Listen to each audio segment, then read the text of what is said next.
So I have good news for you. These life outside anticoagulants. You may not believe it. Irene, in a very smart and wise way, thought that we should have a session dealing with really transparency and perceptions around safety, which we all deal with. So again, I'm going to take you to a very different area of medicine, which is the area that I bother a lot. And as I did in the morning, I'm going to tell you a case that will not let you sleep at night. No, this is not a presentation, sorry. This is not the right presentation. No, there's another.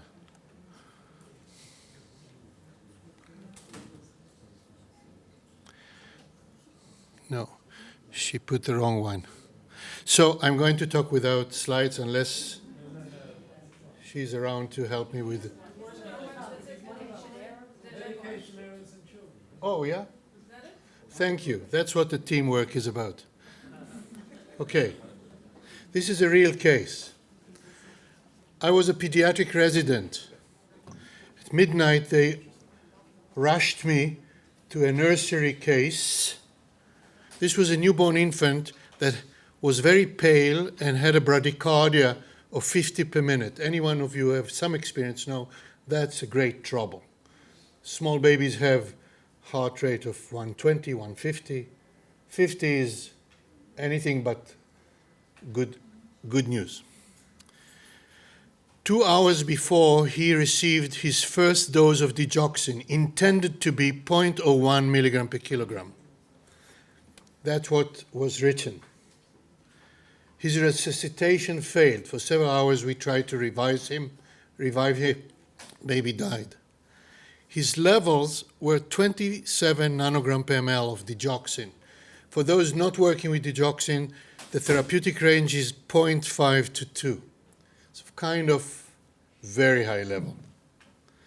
Well, because it was only 2 hours after the dose, we could identify the nurse to find out that she wrongly calculated the dose. And the calculation for those not doing this work is the physician writes the right dose, which was 0.01 milligram per kilogram. A nurse or a physician, whoever, is supposed to take the ampule and to do math calculation of grade 7 elementary school to decide what volume should be given. Okay. Well, she, instead of 0.01, gave him 0.1 milligram per kilo. Still a small dose. It was still an insulin injection, very small, but it was tenfold. For digoxin, tenfold error is sine qua non of death, in most cases. I was shocked. I was a trainee in a residency, good place. I thought that people who do this know how to do it. I went to an American journal, find out that about 2 months earlier, they tested all the faculty on their calculation abilities. I thought that's a great idea. I'm not sure it's great. It didn't make me very popular in the department. But I gave an exam of 10 such questions. You need to give a baby, da-da-da-da-da. How much would you give the baby? 25% of the calculations, including MDs, were wrong. 8% of them were tenfold. People put the decimal point wrong, either high or low. Well, the results were very similar to the ones published in the American journal. More errors among senior nurses. Do you know why? Because they don't do these calculations anymore. They do other stuff. So they didn't have their hands-on on this. Well, I then moved to Canada and I published this in the CMAJ, which was kind of 5,000 miles away, which was a good idea because it generated a lot of discussion about safety culture of giving medications to small children. Well, not surprising, any step in the drug chain, we can do an error. My youngest son was hurt in a hockey game in Toronto, and he was hospitalized for a day to decide. During that day, 2 different nurses came to inject him a drug which was not intended to him. If I wasn't or my wife were not there, Raz would receive them. So errors is not a one step, it's a multiple step. And if you are familiar with the Swiss cheese model, you really need a lot of things to go wrong the same time, not to interrupt. But it made me very deeply interested in this culture issue. And because of time, I'll just, of course, what I found out is that every nurse in nursing school all over the world learn how to do the calculations. And actually, if a new nurse comes to service, they check them on those tests. But guess what? Not a single medical school in the world is doing it. Everyone assumes that if you finished high school, university, undergraduate medical school, you know how to do these calculations. How more wrong can it be? Among us sitting here, there are at least 1 or 2 dyslexic people, 2 people who do not know how to calculate. If you don't know it, you're not going to do anything about it. I couldn't find yet one medical school that will tell me that they have such a program for medical trainees. And there are enough physicians, I think, to attest to that. And that was quite shocking. Of course, why would it be so much more difficult in babies? Because small dose is still looking small. You're not likely to do such a tenfold error in someone 150 pounds because it will be buckets of drug. But in a small baby, you are much more likely to do this. Such as the example of 0.1 or 0.01. The other thing about pediatrics, the same pediatrician may take care of a baby of 0.5 kilos and a 200 kilos, very obese individual. And he or she needs to know how to calculate those things. So pediatric medicine is much more prone to such errors. And the worst thing that can happen is to tell parents that the child died because of a tenfold error. So I kind of took this message with me along my chain going up. So here's another case. That's already in Toronto, not elsewhere. A 2.5-year-old child with Down syndrome. A lot of them have AV canal, a pediatric issue, a cardiac issue. He's digitalized at the ICU. The rule is that the nurse is preparing it. Another nurse have to double check. The double checker say, listen, I think something is wrong here. So what do? You go to a tiebreaker, a third guy. The third guy was the head of the service. He was running a very busy clinic. He looked at it and said, no, it's a big boy. He needs more. The kid died while they are still injecting to him the tenfold error. Okay?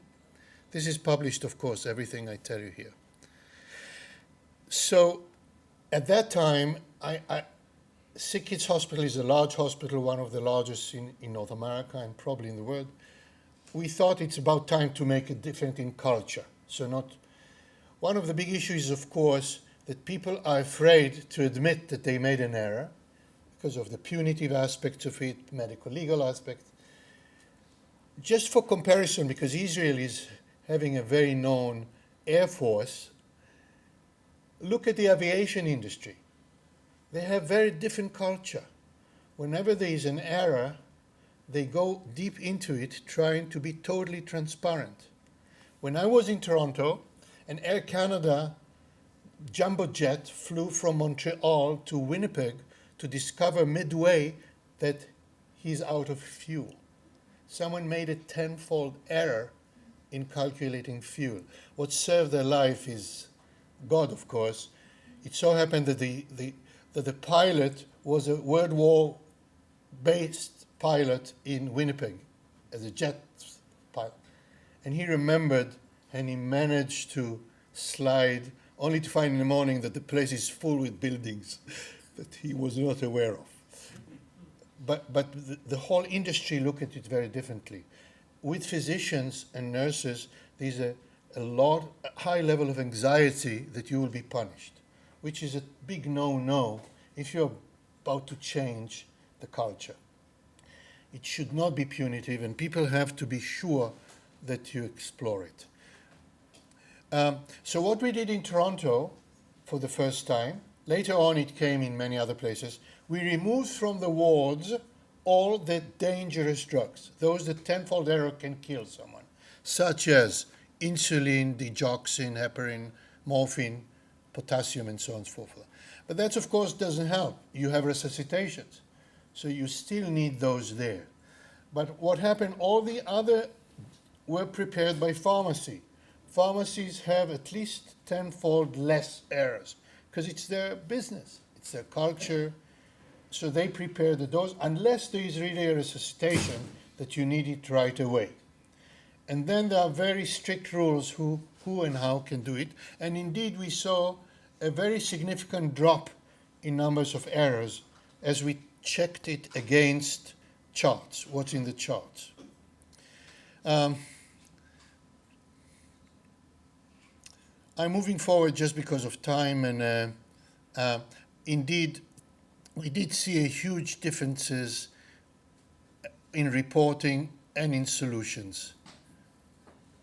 But then the question is, how many of these fatal errors are we familiar with? You realize that if you give a tenfold error, larger penicillin dose or corticosteroid dose, nothing will happen. Most of them do not. Then the margin of safety is not such that you will. So we went through a couple of hundred and thousands actually of charts to find out that 1 in 2,200 doses at this hospital were a tenfold error. But actually, when we went to the charts, we found 1 in 1,000, much more. In other words, 90% are not reported. 90% are not reported. I should say the first part was by the voluntary reporting system to the pharmacy system. So most things are in the chart, are not known to us. They're not flagged out, which is a total no-no, because you cannot do much about it.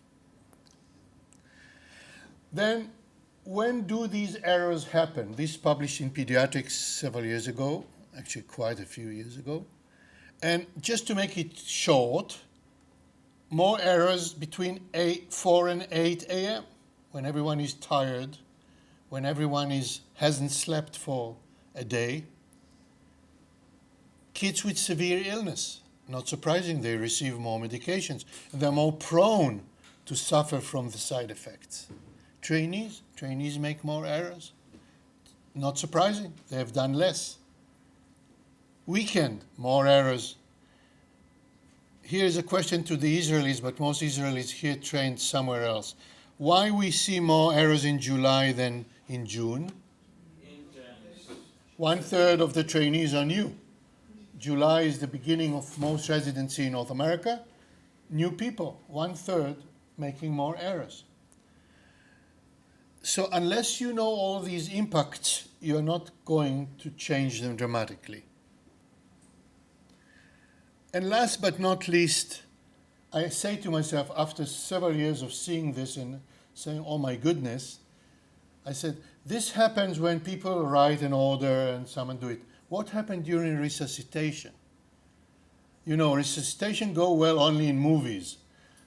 Patient has no heart rate, and then suddenly something happened, and then a very brave doctor smiled to a beautiful nurse, and violins start, and the ECG goes back. Is it really nice?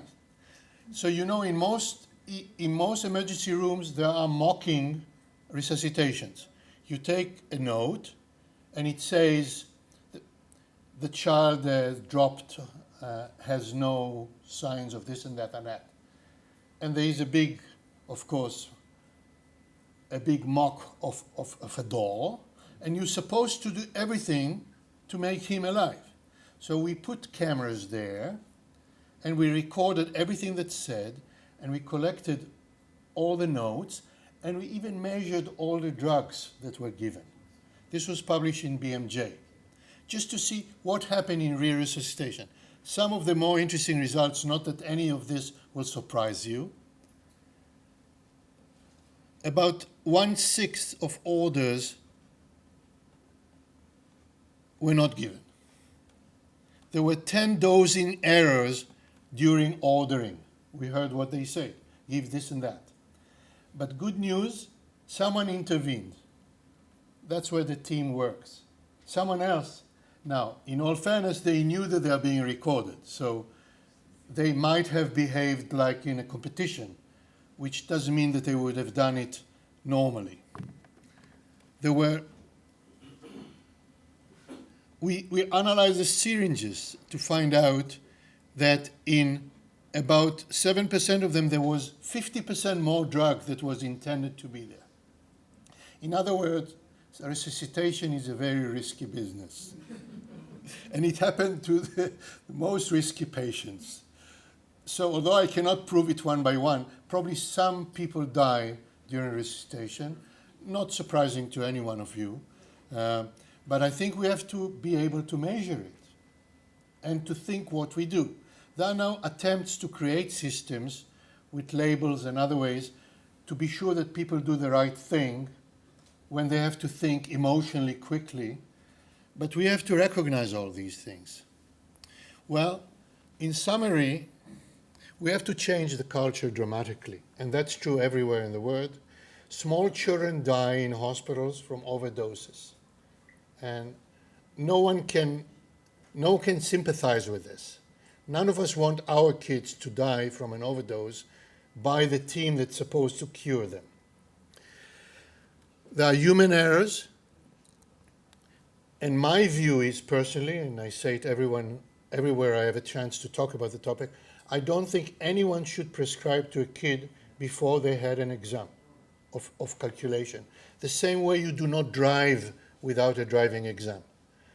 The idea that someone finished medical school and because that they make more errors is based on a wrong assumption that none of us make errors. It's not true. There are people who do errors, as I said, dyscalculia, and many other reasons. We need to know that. Moreover, if you find someone who made a real error, presently not much is done with them. I believe there should be a remedial process all over the world. In other words, don't penalize these people, but bring them in and try to figure out what's going wrong, and can you remedy it? Can you teach them how to do it? We are not touching it. It's a big elephant in the room. A lot of people making a lot of errors, and we do not even bother to find out that they are there. And everything needs to be non-punitive. There are system errors. Of course, the computerized system that we all use now are doing a lot of good, because now the computer come out and give you a slap on the face and say, this is too much. You still can override it, as you know, but you have to come with a good reason why you wrote a tenfold more dose. Generally, it will be enough for you to realize. But that doesn't help. I've seen quite a few big errors when someone trained at Sick Kids Hospital with a nice computer, but then went to work in a peripheral hospital, that there is no such computer. And he or she have no clue how to do it. So we have to remember that there is a price to technology. Not always you will have that technology with you. And last but not least, all of that need to be a new type of culture that is non-punitive. Thank you.